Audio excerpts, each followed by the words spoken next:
So we've talked about kind of why you would do that versus some traditional lifting, but well, this is more personal, but what brought you to strength training? What is kind of why do you love it so much? Well, why do I love it so much, or how did I start? Well, I feel like maybe they go together, but I don't think they do. no? Honestly. No. Okay, well, let's hear it. Well, when I was 15, I was living in Belgium at the time. Okay, I didn't see the story going there. Yeah, most people don't. No. I was living in Belgium at the time, and I was the only fat American, and I was just this chubby little, like 5'3" kid, and I was like, I'm 15. I have goals. I have romantic goals. Yeah, I kind of knew we were going there. Yeah, and so I was sitting there, and I was like, well, I'm this awkward kid who's kind of chubby, and none of the girls like that, so what am I going to do about it? So I started bench pressing, and I was like, well, of course it's what you do. You bench press, right? Right.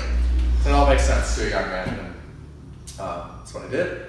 And then I kept doing that, and I kind of did like a lot of random crap over the years, and then when I was 18, a friend of mine in college handed me the book Starting Strength, Basic Barbell Training by Mark Rippetoe. And as an engineering student, I read this and thought, yes, well, this all makes a lot of sense. And I started learning how to do all that and doing the program that he espouses and that he developed. And I gained like 30 pounds in the span of a year, and most of it was muscle, and I was in better shape than I've ever been in.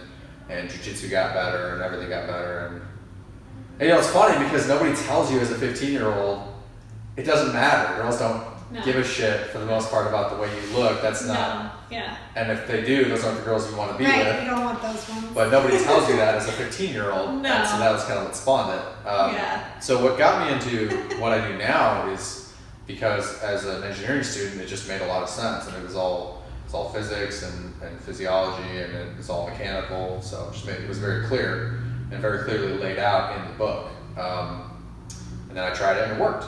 So it kind of fit your mindset. You kind of probably have like a mathletic or a mathletic. Athletic, sure. Yeah. I feel like that kind That's of works. we can make that point instead of play. You have that kind of mindset, so then adding something that is similar, maybe. Yeah, well, I think that's what started me on the right path, and then after that, it was the results that made me really feel like, oh shit, this is good stuff. And then I just got really into it and tried to learn everything I could. And I'm still learning. In fact, I bought 2 books by Mike Matthews at the request of someone I trust, and I'm learning about a lot more diet stuff because that's become one of my weaker areas.